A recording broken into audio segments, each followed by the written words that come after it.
আসসালামু আলাইকুম। আপনারা দেখছেন অ্যাগ্রো ইউটিউব চ্যানেল। আজকের ভিডিওতে দেখাবো আমি অল্প মাটিতে কিভাবে ধনিয়া পাতা চাষ করেছি। ধনিয়াগুলি চাষ করার সময় ভিডিও ধারণ করা হয়নি, তার জন্য আমি আন্তরিকভাবে দুঃখিত। তবে কি করতে হবে সবকিছু আমি ভালোভাবে বলে দিচ্ছি। ভিডিওটি শেষ পর্যন্ত দেখতে থাকুন। প্রথমে আমাদের যা করতে হবে তা হলো বীজের দোকান থেকে ভালো মানের ধনিয়ার বীজ কিনে আনব। তারপর বীজগুলোকে পানিতে ভিজিয়ে রাখব ২৪ ঘন্টা। ২৪ ঘন্টা পর আমরা চওড়া একটি পাত্র নিব, তার মধ্যে জৈব সার আর মাটি নিয়ে একসঙ্গে মিক্স করে আদর্শ মাটি তৈরি করে নিব। তারপর বীজগুলোকে সেই মাটির মধ্যে ছিটিয়ে দিব।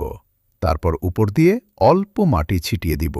তারপর আমরা প্রতিদিন অল্প অল্প করে পানি দিব।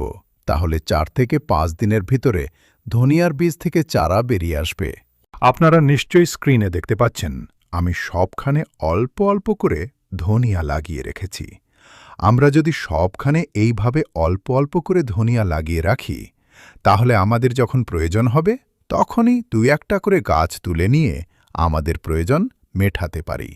তো সবাই ভালো থাকবেন, সুস্থ থাকবেন। আসসালামু আলাইকুম ওয়া রাহমাতুল্লাহি ওয়া বারাকাতুহু।